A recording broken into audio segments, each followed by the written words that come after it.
Hello, അസ്സലാമു അലൈക്കും. പുട്ടുപൊടി കൊണ്ട് പുട്ടുണ്ടാക്കി മടുത്തെങ്കിലും നമുക്ക് പുതിയൊരു റെസിപ്പി ഉണ്ടാക്കി എടുക്കാം കേട്ടോ. നല്ല ടേസ്റ്റിയാണ്. നമുക്ക് ഒരു കഷ്ണം തേങ്ങ ഉണ്ടായാലും മതി, തേങ്ങ കൂടുതലായാലും കുഴപ്പമൊന്നുമില്ല കേട്ടോ. അപ്പോൾ നമ്മൾ ഈ ബൗളിലാണ് പുട്ടുപൊടി അളന്നെടുത്തിട്ടുള്ളത്. കപ്പിലാണെന്ന് 2 കപ്പാണ്. ഞാൻ ഈ ബൗളിൽ ഒരു ബൗളാണ് കേട്ടോ അളന്നെടുത്തിട്ടുള്ളത്. നല്ല ടേസ്റ്റി ആയിട്ടുള്ളൊരു വെറൈറ്റി ഫുഡാണ്.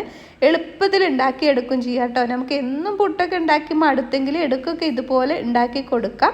അപ്പോൾ ഇതാ നമ്മളിതൊരു ബൗളിലേക്ക് ഇട്ട് കൊടുക്കുന്നുണ്ട്. ഈ ബൗളിൽ അളന്നെടുക്കുകയാണെന്ന് വെച്ചാൽ അതേ അളവിൽ വെള്ളം എടുക്കാൻ വേണ്ടിയിട്ടാണ് കേട്ടോ. അപ്പോൾ ഇതാ നമ്മളൊരു പാൻ എടുത്തിട്ടുണ്ട്. എന്നിട്ട് നമുക്ക് അതേ അളവിൽ 2 ബൗള് വെള്ളം ഒഴിച്ചു കൊടുക്കുന്നുണ്ട്.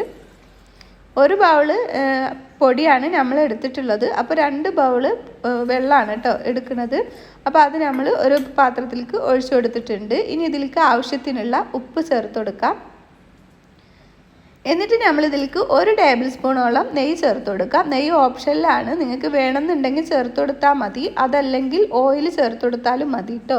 ഇനി വേണമെന്നില്ല, രണ്ടും വേണമെന്നില്ല, നല്ലൊരു ടേസ്റ്റാണ് നമ്മൾ നെയ്യൊക്കെ ചേർത്ത് കൊടുക്കുമ്പോൾ. ഇനി നമ്മൾ ഇതൊന്ന് തിളപ്പിച്ചെടുക്കുന്നുണ്ട്. ഇപ്പോൾ ഇതാ നല്ലോണം വെട്ടി തിളച്ചിട്ടുണ്ട്. ഇനി ഫ്ലെയിം ഓഫാക്കാം.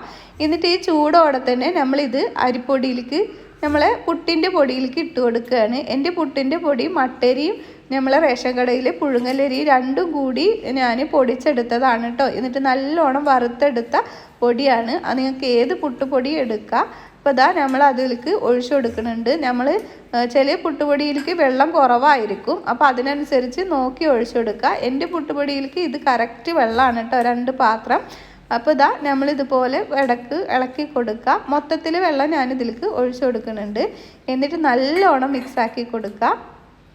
ഈ വെള്ളം എല്ലാ ഭാഗത്തും ആഗോളം ഒന്ന് മിക്സ് ആക്കുക. അതിനുശേഷം നമുക്കിതൊരു 10 മിനിറ്റ് അടച്ചു വെച്ച് കൊടുക്കുക. 5 മിനിറ്റ് അടച്ചു വെച്ച് കൊടുത്താൽ മതി.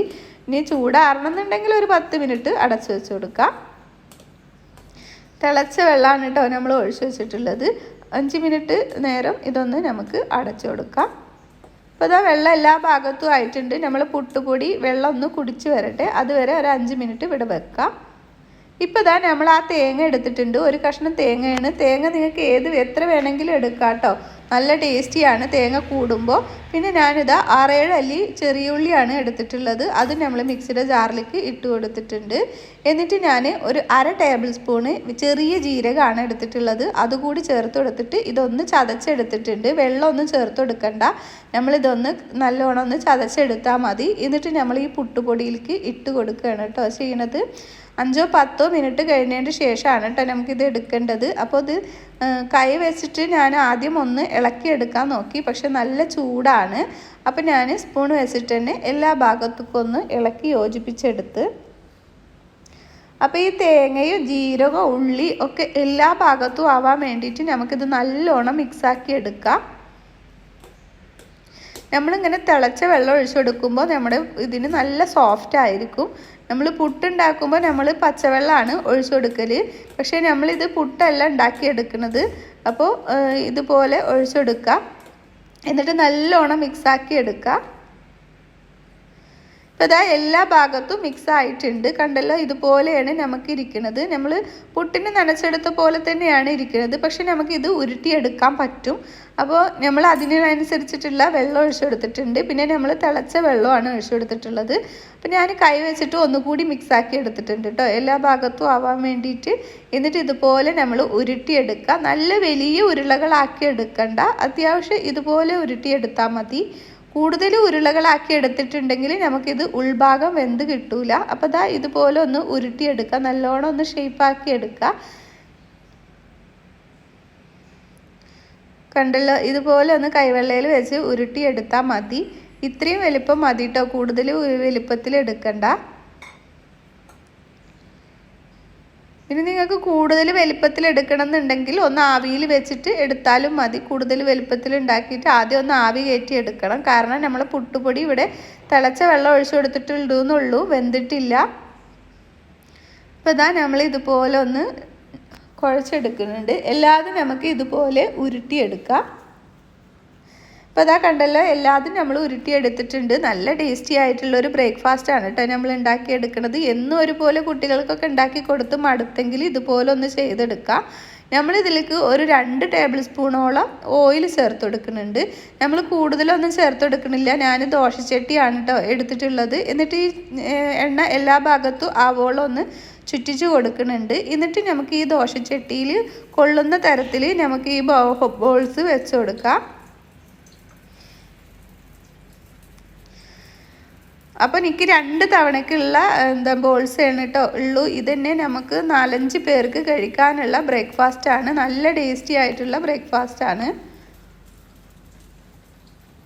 അപ്പോൾ ഇതാ നമ്മളിത് അത്യാവശ്യം പാകത്തിന് നിരത്തി വെച്ച് കൊടുത്തിട്ടുണ്ട്. ഇനി ഒരു പ്രാവശ്യം കൂടി വെക്കാനുള്ളതുണ്ട് ഇതിൽ. അപ്പോൾ ഇതാ ആദ്യം നമ്മളിത് വെച്ച് കൊടുത്തിട്ടുണ്ട്. എന്നിട്ട് നമ്മൾ ഈ എണ്ണ എല്ലാ ഭാഗത്തും ആവാൻ വേണ്ടിയിട്ട് ഇതുപോലെ ഒന്ന് കുലുക്കി കൊടുത്താൽ മതി.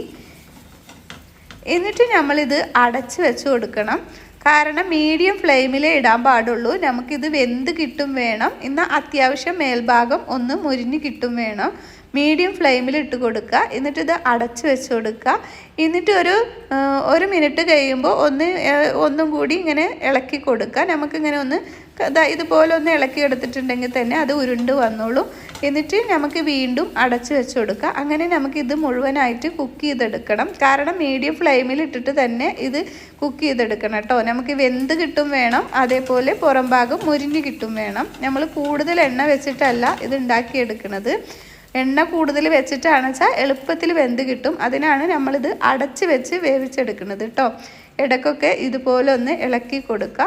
3-4 മിനിറ്റിൻ്റെ ഉള്ളിൽ ഇത് വെന്ത് കിട്ടും ചെയ്യും. ഇതാ കണ്ടല്ലോ, ഇതുപോലെ സൈഡൊക്കെ മൊരിഞ്ഞ് വരികയും ചെയ്യും. ഇപ്പോൾ ഇത് വെന്തിട്ടുണ്ട്. ഇനി എല്ലാ ഭാഗവും ഒന്ന് മൊരിഞ്ഞ് വരാൻ വേണ്ടിയിട്ട് ഞാൻ എല്ലാ ഭാഗവും ഒന്ന് തിരിച്ചിട്ട് കൊടുക്കുന്നുണ്ട്. ഇടയ്ക്കിടയ്ക്ക് ഇതുപോലെ ഒന്ന് ഉരുട്ടി കൊടുത്തിട്ടുണ്ടെങ്കിൽ എല്ലാ ഭാഗവും ഒന്ന് ഗോൾഡൻ ബ്രൗൺ ആയി കിട്ടും. നല്ല ടേസ്റ്റിയാണ് കേട്ടോ. ഇതുപോലെ ഒന്ന് നിങ്ങൾ ട്രൈ ചെയ്ത് നോക്കണം. ഇത് നിങ്ങൾക്ക് വെറുതെ കഴിക്കാനും നല്ല ടേസ്റ്റാണ്. പക്ഷേ ഇത് നല്ല ചിക്കൻ കറിയുടെ ഒക്കെ ഇപ്പോൾ കഴിക്കാൻ നല്ല ടേസ്റ്റിയാണ് കേട്ടോ. ഏത് കറിയുടെ ഒപ്പം കഴിക്കാൻ പറ്റും. വെറുതെ കഴിക്കാനും നല്ല ടേസ്റ്റിയാണ് കേട്ടോ. നമുക്ക് കുട്ടികൾക്ക് ലഞ്ച് ബോക്സിലൊക്കെ കൊടുത്ത് വിടാൻ പറ്റിയ അടിപൊളി റെസിപ്പിയാണ്. കണ്ടല്ലോ, ഇതുപോലെ നമുക്ക് അടുത്തതും ഉള്ളത് ഇതുപോലെ തന്നെ ചെയ്തെടുക്കാം. നമ്മൾ കൂടുതൽ എണ്ണയൊന്നും ചേർത്ത് കൊടുക്കണില്ല. 1-2 ടേബിൾ സ്പൂൺ എണ്ണ മാത്രമാണ് കേട്ടോ ചേർത്ത് കൊടുക്കണുള്ളൂ. ഇനി ഞാനിതൊന്ന് പൊട്ടിച്ച് കാണിച്ചു തരാം. അപ്പോൾ ബാക്കിയുള്ളത് മൊത്തത്തിൽ നമ്മൾ ഇതിലിട്ട് കൊടുത്തിട്ട് ഇതേപോലെ തന്നെ ചെയ്തെടുക്കുന്നുണ്ട്. ബീഫ് മസാലയുടെ ഒക്കെ ഒപ്പം കഴിക്കാൻ പറ്റിയ നല്ല ടേസ്റ്റിയാണ്. നമ്മൾ പുട്ട് കഴിക്കണതിനെക്കാട്ടിലും നമുക്ക് ഇതുപോലെ ഉണ്ടാക്കിയെടുക്കാം. അതായത് എളുപ്പത്തിൽ നമുക്ക് ഉണ്ടാക്കിയെടുക്കാനും പറ്റും. കൂടുതൽ നേരമൊന്നും നമുക്ക് എടുക്കണില്ല. പുട്ടിൻ്റെയൊക്കെ അതേ ടൈം തന്നെയാണ് ഇനും എടുക്കുന്നത് കേട്ടോ. അപ്പോൾ നല്ല ക്രിസ്പിയാണ് പുറം ഭാഗം, എന്നാൽ ഉൾഭാഗം നല്ല സോഫ്റ്റുമാണ്. ഇതിങ്ങനെ കഴിക്കാൻ തന്നെ നല്ല ടേസ്റ്റിയാണ്. അപ്പോൾ നിങ്ങൾക്ക് എൻ്റെ വീഡിയോ ഇഷ്ടമാവുകയാണെന്ന് വെച്ചാൽ റിലേറ്റീവ്സിനും ഫ്രണ്ട്സിനും ഒക്കെ ഒന്ന് ഷെയർ ചെയ്ത് കൊടുക്കണേ. ഇതുപോലത്തെ നല്ല നല്ല വീഡിയോകൾ ഞാൻ എൻ്റെ ചാനലിൽ അപ്ലോഡ് ചെയ്തിട്ടുണ്ട്. നിങ്ങൾക്ക് ഇഷ്ടമുണ്ടെങ്കിൽ ഒന്ന് കണ്ട് സപ്പോർട്ട് ചെയ്യുക. ഒരുപാട് ബ്രേക്ക്ഫാസ്റ്റുകൾ ഞാൻ ഇതിൽ ഇട്ടിട്ടുണ്ട്. എന്നും ഒരുപോലത്തെ ബ്രേക്ക്ഫാസ്റ്റൊക്കെ ഉണ്ടാക്കി മടുക്കുകയാണെന്ന് വെച്ചാൽ ഇതുപോലത്തെ ഒക്കെ ബ്രേക്ക്ഫാസ്റ്റ് ഒന്ന് ട്രൈ ചെയ്ത് നോക്കുക. കുട്ടികൾക്കും വലിയവർക്കൊക്കെ ഒരുപോലെ ഇഷ്ടപ്പെടും. അപ്പോൾ അടുത്തൊരു വീഡിയോയുമായി നമുക്ക് വീണ്ടും വരാം. അസ്സലാമു അലൈക്കും.